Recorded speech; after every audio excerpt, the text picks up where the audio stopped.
Assalamu alaikum everyone. Hope so you all will be fine. My name is Junaid Nawaz और आज हम ninth chemistry chapter number 2 की quick revision करेंगे। Chapter number 2 structure of atoms के हवाले से है। डेमोक्रिटस जो कि ग्रीक फिलोसफर था, इसने सजेस्ट किया कि मैटर जो है ये बहुत ही छोटे पार्टिकल से मिलकर बना होता है जिन्हें एटम्स कहते हैं। एटम का वर्ड एक लैटिन वर्ड एटोमोस से निकला है जिसका मतलब है इनडिविजिबल यानी नाकाबिले तकसीम। 19th सेंचुरी में जॉन डाल्टन ने एटॉमिक थ्योरी पेश की और इस थ्योरी के मुताबिक मैटर जो है ये बहुत ही छोटे नाकाबिले तकसीम पार्टिकल से मिलकर बना होता है जिन्हें एटम्स कहते हैं। 19th सेंचुरी के एंड तक यही समझा जाता था कि एटम जो है इसको फर्दर डिवाइड नहीं किया जा सकता, लेकिन 20th सेंचुरी में मुख्तलिफ साइंटिस्ट ने जिसमें Goldstein, J Thomson, Rutherford, Bohr और दूसरे साइंटिस्ट ने एक्सपेरिमेंट से ये साबित किया कि एटम जो है ये भी सब एटॉमिक पार्टिकल से मिलकर बना होता है। तो जॉन डाल्टन के मुताबिक एटम जो है ये एक इंडिविजिबल, हार्ड और डेंस स्फेयर है। सेम एलिमेंट के तमाम एटम जो है वो एक जैसे होते हैं और एटम्स जो है ये मुख्तलिफ तरीके से आपस में कंबाइन होकर कंपाउंड्स बनाते हैं। जॉन डाल्टन की इस एटॉमिक थ्योरी को मद्देनज़र रखते हुए साइंटिस्ट ने मुख्तलिफ तजर्बात किए। 18वीं सदी के आखिर पर और 19वीं सदी के आगाज़ में साइंटिस्ट ने सब एटॉमिक पार्टिकल्स को डिस्कवर किया। 1886 में गोल्डस्टाइन ने पॉजिटिवली चार्ज पार्टिकल्स प्रोटॉन को डिस्कवर किया। 1897 में जे थॉमसन ने नेगेटिवली चार्ज पार्टिकल्स इलेक्ट्रॉन्स को डिस्कवर किया। तो इस डिस्कवरी के बाद इलेक्ट्रॉन्स और प्रोटॉन्स जो हैं ये मैटर के फंडामेंटल पार्टिकल्स एस्टैब्लिश हुए। जे थॉमसन ने इन ऑब्जर्वेशन की बेस पे प्लम पुडिंग थ्योरी पेश की। इस थ्योरी के मुताबिक एटम जो है वो पॉजिटिव चार्ज रखने वाली ऐसी ठोस साख्तें हैं जिनमें छोटे छोटे नेगेटिवली चार्ज पार्टिकल्स स्टक होते हैं। It is like plums in the pudding. इस वजह से इस थ्योरी का नाम प्लम पुडिंग थ्योरी रखा गया। इसके बाद हमारे पास कैथोड रेज की डिस्कवरी है। कैथोड रेज की डिस्कवरी को डिस्कवरी ऑफ इलेक्ट्रॉन भी कहते हैं। बेसिकली ये एक्सपेरिमेंट जो है ये सर विलियम क्रूक्स ने 1895 में किया। इसने डिस्चार्ज ट्यूब में मौजूद गैसेस में से लो प्रेशर पर इलेक्ट्रिक करंट पास किया। इस एक्सपेरिमेंट की वर्किंग कुछ इस तरह से है कि एक ग्लास की डिस्चार्ज ट्यूब है जिसमें दो मेटल इलेक्ट्रोड्स अटैच हैं और ये दोनों इलेक्ट्रोड्स जो हैं ये बैटरी के साथ कनेक्ट होते हैं। डिस्चार्ज ट्यूब में वैक्यूम के ज़रिए प्रेशर को रिड्यूस किया जाता है। प्रेशर जो है डिस्चार्ज ट्यूब में इसको 10⁻⁻⁴ atm तक रखा जाता है। जब बैटरी के ज़रिए हाई वोल्टेज अप्लाई किया जाता है तो कैथोड की सरफेस से कुछ रेज एमिट होती हैं जिन्हें कैथोड रेज का नाम दिया गया। इन रेज की कुछ करेक्टरिस्टिक्स हैं जो कि वन बाय वन हम डिस्कस करेंगे। These rays travel in straight line perpendicular to the cathode surface. ये रेज जो हैं ये कैथोड की सरफेस से परपेंडिकुलरली स्ट्रेट लाइन में ट्रेवल करती हैं। They can cast sharp shadow of an opaque object if placed in their path. अगर इन रेज के सामने कोई गैर शफ़ाफ जिस्म आए तो ये उसका शेडो बनाती हैं।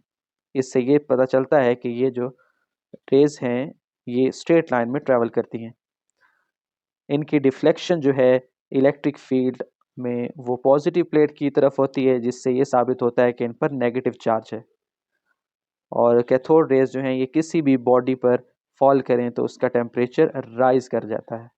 इसी तरह जे थॉमसन ने charge to mass ratio find की और ये रेज जो हैं जब डिस्चार्ज ट्यूब की वॉल के साथ टकराती हैं तो लाइट प्रोड्यूस होती है। It was found that the same type of rays were emitted no matter which gas and which cathode was used in the discharge tube. इसका मतलब ये है कि कैथोड रेज की नेचर जो है वो ना तो डिस्चार्ज ट्यूब में मौजूद गैस पे डिपेंड करती है ना ही कैथोड के मटेरियल पे डिपेंड करती है। जे थॉमसन ने इन रेज की E/m फाइंड की जो कि इलेक्ट्रॉन की E/m के इक्वल थी। तो इस वजह से इन रेज को इलेक्ट्रॉन्स का नाम दिया गया क्योंकि तमाम मटेरियल जो हैं वो सेम टाइप की रेज प्रोड्यूस करते हैं। इससे ये साबित होता है इलेक्ट्रॉन्स जो हैं वो एटम्स के फंडामेंटल पार्टिकल्स हैं। बाद प्रोटॉन की डिस्कवरी है। 1886 में गोल्डस्टाइन ने कैथोड रेज पर मज़ीद तजर्बात किए। उसने इस दौरान परफोरेटेड कैथोड यानी ऐसा कैथोड यूज़ किया जिसमें सुराख थे। इसने ऑब्ज़र्व किया कि कुछ रेज़ जो हैं वो कैथोड रेज़ की ऑपोजिट डायरेक्शन में ट्रैवल करती हैं, जो कि ग्लास की वॉल से टकराने के नतीजे में ग्लो प्रोड्यूस करती हैं। क्योंकि ये रेज़ जो है ये कैथोड की कैनाल से गुजर के जाते हैं, इस वजह से इन रेज़ को कैनाल रेज़ का नाम दिया गया। These rays travel in straight line in a direction opposite to the cathode rays. ये रेज़ जो हैं ये कैथोड रेज़ से ऑपोजिट डायरेक्शन में ट्रैवल करती हैं। इनकी जो डिफ्लेक्शन है इलेक्ट्रिक और मैग्नेटिक फील्ड में ये साबित करती है कि इन पे पॉजिटिव चार्ज है। कैनाल रेज़ की जो नेचर है वो गैस की नेचर पर डिपेंड करती है जो कि डिस्चार्ज ट्यूब में मौजूद हो, जबकि कैथोड रेज़ की नेचर जो है वो डिस्चार्ज ट्यूब में मौजूद गैस की नेचर पर डिपेंड नहीं करती। कैनाल रेज़ जो हैं ये एनोड से ओरिजिनेट नहीं होती, बल्कि डिस्चार्ज ट्यूब में मौजूद कैथोड रेज़ जब गैस मॉलिक्यूल के साथ टकराते हैं तो गैस को आयोनाइज कर देते हैं। गैस आयोनाइज होने के नतीजे में पॉजिटिव आयंस में कन्वर्ट कैथोड रेज़ की ऑपोजिट डायरेक्शन में ट्रैवल करती हैं। इन पार्टिकल्स का मास जो है वो प्रोटॉन या प्रोटॉन के मल्टीपल के इक्वल होता है। The mass of proton is 1840 times more than that of electron. इन तमाम प्रॉपर्टीज से ये साबित होता है कि जो कैनाल रेज हैं they are positively charge particles. इनका मास और चार्ज जो है वो और डिफरेंट गैसेस जो हैं वो डिफरेंट टाइप के पॉजिटिव रेज को प्रोड्यूस करती हैं। हाइड्रोजन गैस जो है ये सबसे लाइटेस्ट गैस है और इससे प्रोड्यूस होने वाले पॉजिटिव रेज का मास सबसे कम होगा, और हाइड्रोजन से प्रोड्यूस होने वाले पॉजिटिव रेज को यानी पॉजिटिव पार्टिकल्स को प्रोटॉन्स कहते हैं। इसके बाद हमारे पास डिस्कवरी ऑफ न्यूट्रॉन है। रदरफोर्ड ने यह ऑब्जर्व किया कि एलिमेंट का जो एटॉमिक मास है वो इलेक्ट्रॉन और प्रोटॉन के मास से एक्सप्लेन नहीं किया जा सकता। इसने 1920 में प्रिडिक्ट किया कि एटम में कुछ न्यूट्रल पार्टिकल्स भी मौजूद होंगे जिनका मास जो है वो प्रोटॉन के मास के इक्वल होगा। इसके बाद 1932 में चैडविक ने न्यूट्रॉन को डिस्कवर किया। चैडविक ने न्यूट्रॉन को डिस्कवर करने के लिए ब्रिलियम टारगेट पर अल्फा पार्टिकल्स की बम्बार्डमेंट करवाई, जिसके नतीजे में हाईली पेनिट्रेटिंग रेडिएशंस प्रोड्यूस हुई और इन रेडिएशंस को न्यूट्रॉन का नाम दिया गया। इनकी प्रॉपर्टीज़ कुछ इस तरह हैं कि न्यूट्रॉन्स जो हैं इन पे कोई चार्ज नहीं होता, ये न्यूट्रल होते हैं, ये हाईली पेनिट्रेटिंग है और न्यूट्रॉन का मास जो है वो तकरीबन प्रोटॉन के मास के इक्वल होता है। नेक्स्ट हमारे पास रदरफोर्ड एटॉमिक मॉडल है। रदरफोर्ड ने गोल्ड फॉइल एक्सपेरिमेंट परफॉर्म किया ये जानने के लिए किस तरह एटम में पॉजिटिव और नेगेटिव चार्जेस इकट्ठा एग्जिस्ट करते हैं। इसने गोल्ड फॉइल पर अल्फा पार्टिकल्स की बम्बार्डमेंट करवाई जिनकी थिकनेस 0.टेट्राज़ीरो4 सेंटीमीटर थी, और अल्फा पार्टिकल्स को एक रेडियोएक्टिव एलिमेंट रेडियम और पोलोनियम जो है इनसे एमिट करवाया। अल्फा पार्टिकल्स बेसिकली हीलियम के न्यूक्लियाई होते हैं जो कि पेनिट्रेट कर सकते हैं। इसने अल्फा पार्टिकल्स के इफेक्ट को ऑब्जर्व करने के लिए जिंक सल्फाइड से कोटेड स्क्रीन का इस्तेमाल किया। इसने ऑब्जर्व किया कि ज़्यादातर जो पार्टिकल्स हैं वो सीधे गुजर गए बगैर किसी डिफ्लेक्शन के। इसने ये ऑब्जर्व किया कि तकरीबन 20,000 पार्टिकल्स में से चंद पार्टिकल्स हैं जो कि लार्जर एंगल पर डिफ्लेक्ट हुए हैं और बहुत कम ऐसे हैं जो कि बाउंस बैक हुए हैं। रदरफोर्ड ने इस एक्सपेरिमेंट के नतीजे में एटम का एक प्लेनेटरी मॉडल पेश किया। इसने कंक्लूड किया कि क्योंकि ज़्यादातर जो अल्फ़ा पार्टिकल्स हैं वो बग़ैर किसी डिफ्लेक्शन के सीधे गुजर गए हैं, इसका मतलब ये है कि एटम का ज़्यादातर वॉल्यूम जो है वो एम्प्टी है। अल्फ़ा पार्टिकल्स की डिफ्लेक्शन जो है वो ये साबित करती है कि एटम का जो सेंटर है वो पॉजिटिव चार्ज पे मुश्तमिल है, जिससे इसने न्यूक्लियस का नाम दिया। और वो अल्फ़ा पार्टिकल्स जो कि रीबाउंस हो गए थे, इससे ये ज़ाहिर होता है कि एटम जो है इसका न्यूक्लियस बहुत डेंस है और हार्ड है। बहुत कम जो हैं पार्टिकल्स डिफ्लेक्ट हुए हैं, इससे ये साबित होता है कि न्यूक्लियस का साइज़ जो है वो एटम के वॉल्यूम की निस्बत बहुत ही कम है। इसने ये कंक्लूजन निकाला कि इलेक्ट्रॉन्स जो हैं वो न्यूक्लियस के गिर्द रिवॉल्व करते हैं। एटम जो है वो न्यूट्रल होता है, इसमें नंबर ऑफ प्रोटॉन और नंबर ऑफ इलेक्ट्रॉन इक्वल होते हैं। इलेक्ट्रॉन के अलावा तमाम फंडामेंटल पार्टिकल्स जो हैं वो एटम के न्यूक्लियस में मौजूद होते हैं, जिन्हें न्यूक्लियॉन्स कहते हैं। रदरफोर्ड के एक्सपेरिमेंट ने ये तो प्रूव किया कि प्लम पुडिंग मॉडल जो है वो करेक्ट नहीं था, लेकिन इसके अपने मॉडल में कुछ डिफेक्ट्स थे। एक डिफेक्ट ये है कि इसका जो मॉडल है वो क्लासिकल थ्योरी ऑफ रेडिएशन पर बेस्ड था, इसके मुताबिक इलेक्ट्रॉन्स जो हैं, क्योंकि चार्ज पार्टिकल्स हैं, तो वो कॉन्टीन्यूसली एनर्जी एमिट करेंगे और अल्टीमेटली जो है वो न्यूक्लियस से आकर टकरा जाएंगे। इसका मतलब है कि एटम जो है वो कोलैप्स कर जाएगा, लेकिन एक्चुअल में ऐसा नहीं होता। सेकंड पॉइंट ये है, क्योंकि इलेक्ट्रॉन्स जो हैं वो चार्ज पार्टिकल्स हैं और वो कॉन्टीन्यूसली एनर्जी एमिट करेंगे, तो इस वजह से उन्हें कॉन्टीन्यूस स्पेक्ट्रम शो करना चाहिए, लेकिन एक्चुअल में एटम जो हैं ये लाइन स्पेक्ट्रम शो करते हैं। इसके बाद हमारे पास बोहर एटॉमिक थ्योरी है। रदरफोर्ड के डिफेक्ट्स के बाद नील बोहर ने अपना मॉडल प्रेजेंट किया, जो कि इसने 1930 में प्रेजेंट किया, और बोहर एटॉमिक थ्योरी जो है ये मैक्स प्लांक्स की क्वांटम थ्योरी पे बेस्ड थी। बोहर के मुताबिक एटम जो हैं वो न्यूक्लियस के गिर्द सर्कुलर ऑर्बिट्स में रिवॉल्व करते हैं, और जब तक इलेक्ट्रॉन एक फिक्स्ड एनर्जी के ऑर्बिट में रिवॉल्व करते हैं, ना वो एनर्जी एमिट करते हैं और ना ही वो एनर्जी एब्जॉर्ब करते हैं। इसके मुताबिक इलेक्ट्रॉन जो हैं वो क्वांटाइज्ड एनर्जी के ऑर्बिट्स में रिवॉल्व करते हैं। Quantized mean fix energy. ऐसे ऑर्बिट्स जिनकी एनर्जी फिक्स्ड है, इलेक्ट्रॉन जो हैं वो उनमें रिवॉल्व करेंगे। बोहर एटॉमिक मॉडल के कुछ पोस्टुलेट्स हैं। ने अपना मॉडल जो है वो हाइड्रोजन एटम के हवाले से एक्सप्लेन किया। इसके मुताबिक हाइड्रोजन एटम जो है इसका न्यूक्लियस बहुत ही स्मॉल है, और इलेक्ट्रॉन जो है इस न्यूक्लियस के गिर्द किसी भी सर्कुलर ऑर्बिट में रिवॉल्व करेंगे जिसका रेडियस जो है वो आर होगा। हर ऑर्बिट जो है उसकी एनर्जी जो है वो फिक्स होती है, यानी क्वांटाइज्ड होती है।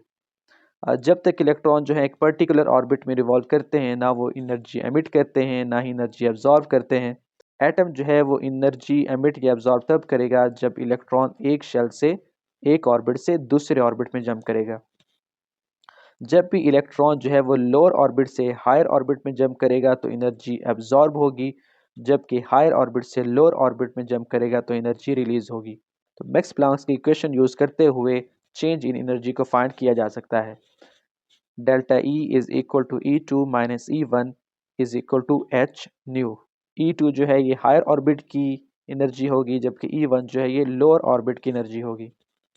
इन दोनों ऑर्बिट की एनर्जी के डिफरेंस से हमारे पास डेल्टा E की वैल्यू आएगी। यहाँ पे H जो है ये प्लांक्स कांस्टेंट है और इसकी वैल्यू होती है 6.63 10⁻34 जाउल सेकेंड, और न्यू जो है ये फ्रीक्वेंसी ऑफ लाइट को रिप्रेजेंट करता है। इसका नेक्स्ट पोस्टुलेट ये है कि इलेक्ट्रॉन जो है ये ऐसे ऑर्बिट में रिवॉल्व करते हैं जिनका एंगुलर मोमेंटम फिक्स्ड हो। एंगुलर मोमेंटम को फाइंड करने के लिए फॉर्मूला है mvr is equal to nh/2π। तो किसी भी ऑर्बिट के एंगुलर मोमेंटम को फाइंड करने के लिए इस फार्मूला में n की वैल्यूज पुट करेंगे। फर्स्ट ऑर्बिट के लिए 1, सेकंड के लिए 2 और थर्ड के लिए 3। तो बोहर के मुताबिक इलेक्ट्रॉन जो हैं वो न्यूक्लियस के गिर्द उन्हीं ऑर्बिट में रिवॉल्व कर सकते हैं जिनका एंगुलर मोमेंटम क्वांटाइज्ड होता है। Quantum is the smallest amount of energy that can be emitted और एब्जॉर्ब्ड एज इलेक्ट्रोमैग्नेटिक रेडिएशन, और क्वांटम का प्लूरल जो है वो क्वांटा है। यहाँ पे हमारे पास समरी है दोनों थ्योरीज की। रदरफोर्ड एटॉमिक थ्योरी जो है ये क्लासिकल थ्योरी पर बेस्ड है, जबकि बोहर एटॉमिक थ्योरी जो है ये क्वांटम थ्योरी पर बेस्ड है। रदरफोर्ड एटॉमिक थ्योरी के मुताबिक इलेक्ट्रॉन जो हैं वो न्यूक्लियस के गिर्द रिवॉल्व करते हैं, जबकि बोहर के मुताबिक इलेक्ट्रॉन्स जो हैं वो न्यूक्लियस के गिर्द फिक्स्ड एनर्जी वाले ऑर्बिट्स में रिवॉल्व करते हैं। और रदरफोर्ड ने ऑर्बिट्स का कोई कॉन्सेप्ट नहीं दिया था, जबकि बोहर ने कहा कि ऑर्बिट्स जो हैं उनका एंगुलर मोमेंटम होता है, और इलेक्ट्रॉन्स जो हैं वो उन्हीं ऑर्बिट्स में रिवॉल्व करते हैं जिनका एंगुलर मोमेंटम फिक्स्ड हो। रदरफोर्ड के मुताबिक एटम्स को कॉन्टिन्यूस स्पेक्ट्रम प्रोड्यूस करना चाहिए, जबकि बोहर के मुताबिक एटम्स को लाइन स्पेक्ट्रम प्रोड्यूस करना चाहिए। रदरफोर्ड के मुताबिक एटम जो है ये कोलैप्स कर जाएगा, जब बोहर के मुताबिक एटम शुड एग्जिस्ट। नेक्स्ट जो है हमारे पास इलेक्ट्रॉनिक कन्फिग्रेशन है। Electronic configuration is the distribution of electrons around the nucleus in shells and सब shells in the increasing energy order. Energy levels जो हैं इनको n से रिप्रेजेंट किया जाता है। के शेल जो है ये न्यूक्लियस के सबसे क्लोज होता है और इसकी n की वैल्यू 1 होती है, और इसी तरह l की वैल्यू जो है ये 2 होगी और m की वैल्यू 3 होगी। किसी भी शेल में कितने इलेक्ट्रॉन्स आ सकते हैं उसके लिए फॉर्मूला है 2n²। n की वैल्यू पुट करेंगे तो शेल्स में मैक्सिमम नंबर ऑफ इलेक्ट्रॉन्स की तादाद आ जाएगी। पहले शेल की n की वैल्यू 1 है तो 2n², n की वैल्यू 1 पुट करेंगे तो आंसर जो है ये 2 आएगा। पहले शेल में 2 इलेक्ट्रॉन्स आ सकते हैं, दूसरे में 8 इलेक्ट्रॉन्स और तीसरे में 18 इलेक्ट्रॉन्स। इसी तरह हर शेल में फर्दर सब शेल्स होते हैं और किसी भी शेल में सब शेल की तादाद उस शेल की n की वैल्यू पर डिपेंड करती है। पहले शेल की n की वैल्यू 1 है तो इसमें एक ही सब शेल होता है जिसे s कहते हैं। दूसरे शेल की n की वैल्यू 2 है तो इसमें 2 सब शेल होंगे s और p।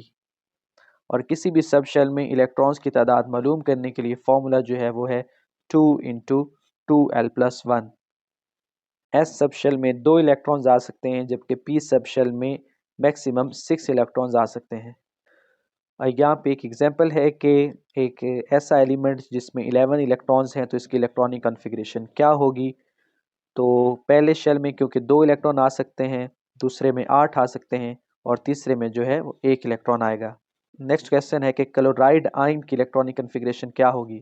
क्लोरीन जो है इसका एटॉमिक नंबर 17 है, यानी इसमें 7 प्रोटॉन हैं और नंबर ऑफ प्रोटॉन और नंबर ऑफ इलेक्ट्रॉन सेम होते हैं तो इसमें 17 ही इलेक्ट्रॉन्स हैं।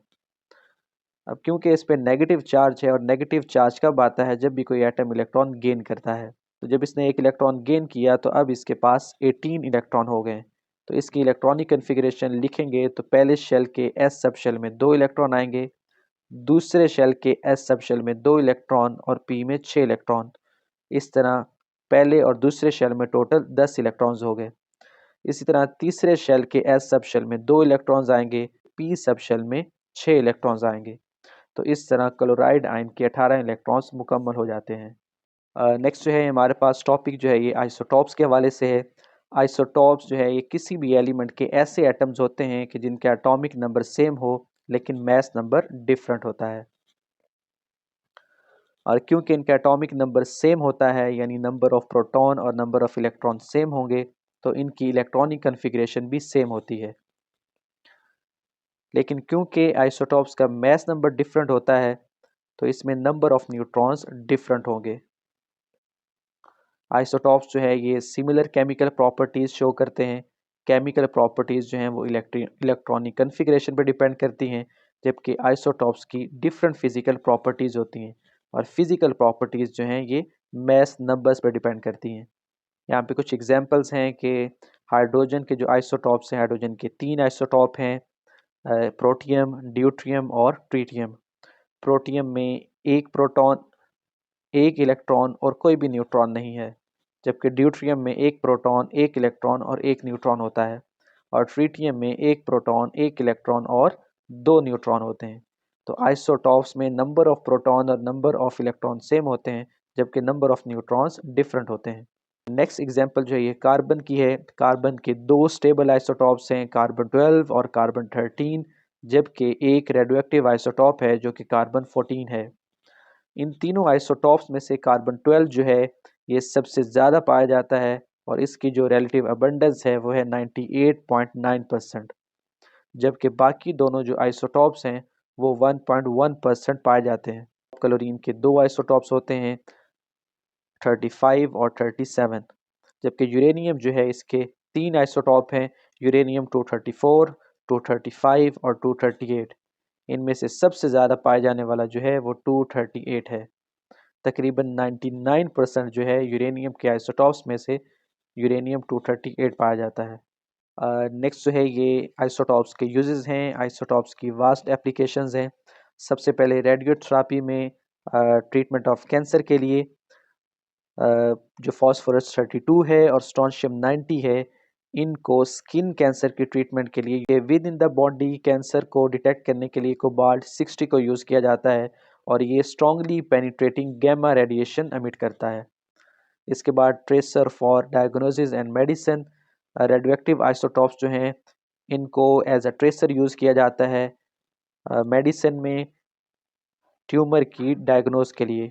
आयोडीन 131 इसको यूज़ किया जाता है थायराइड ग्लैंड में गॉइटर को डायग्नोस करने के लिए, जबकि टेक्नीटियम का जो आइसोटॉप है इसको बोन ग्रोथ को मॉनिटर करने के लिए यूज़ किया जाता है।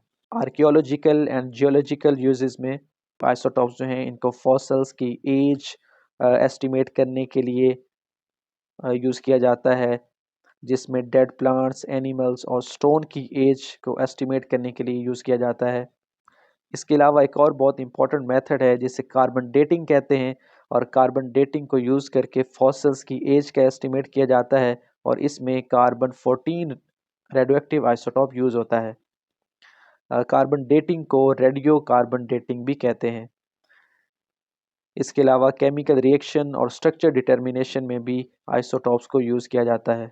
और नेक्स्ट जो है आइसोटॉप्स को पावर जनरेशन में इसकी बहुत ज़्यादा एप्लीकेशन है, जिसमें यूरेनियम 235 जो है इसको बम्बार्ड करवाया जाता है स्लो मूविंग न्यूट्रॉन से, और यूरेनियम जो है ये ब्रेक डाउन होता है बेरियम में और क्रिप्टॉन में, और इसके नतीजे में बहुत ज़्यादा एनर्जी रिलीज़ होती है, और ये एनर्जी यूज़ होती है वाटर को स्टीम में कन्वर्ट करने के लिए, और स्टीम जो है फिर यूज़ होती है टरबाइंस को रन करने के लिए, जिसके नतीजे में इलेक्ट्रिसिटी जनरेट की जाती है, और ये जो है ये एटॉमिक एनर्जी का एक पीसफुल यूज़ है। लास्ट में हमारे पास एक्सरसाइज के एमसीक्यूज़ हैं। Which one of the following results in the discovery of proton? Option है cathode rays, canal rays, X rays and alpha rays. तो इसका आंसर जो है वो कैनाल रेज है। Which one of the following is the most penetrating? तो सबसे ज़्यादा पेनिट्रेशन पावर जो है वो न्यूट्रॉन्स की होती है। The concept of orbit was used by, तो ऑर्बिट का जो कॉन्सेप्ट है ये बोहर ने यूज़ किया था first time. Which one of the following shall consist of 3 सब शेल्स? पहला शेल जो है कि वो के शेल है, इसमें एक ही सब शेल होता है। दूसरा शेल जो है वो एल है, इसमें 2 सब शेल होते हैं, जबकि तीसरा शेल जो है एम है, इसमें 3 सब शेल होते हैं। इसका करेक्ट आंसर डी है। Which radioisotope is used for the diagnosis of tumor in the body? तो in the body कोबाल्ट 60 को यूज़ किया जाता है। When uranium 235 breaks up, it produces neutrons. The p subshell has, p subshell जो है इसमें maximum 6 electron आ सकते हैं, और इसके 3 ऑर्बिटल्स होते हैं। ड्यूट्रियम जो है इसको यूज़ किया जाता है हैवी वाटर आइसोटॉप है कार्बन 12, इसकी अबंडेंस सबसे ज़्यादा है। और हु डिस्कवर द प्रोटॉन? तो गोल्डस्टाइन ने प्रोटॉन को डिस्कवर किया था। ये था स्ट्रक्चर ऑफ एटम के हवाले से। इंशाल्लाह नेक्स्ट टाइम किसी और वीडियो के साथ हाजिर होंगे। अपना बहुत सा ख्याल रखिए। अल्लाह हाफिज़।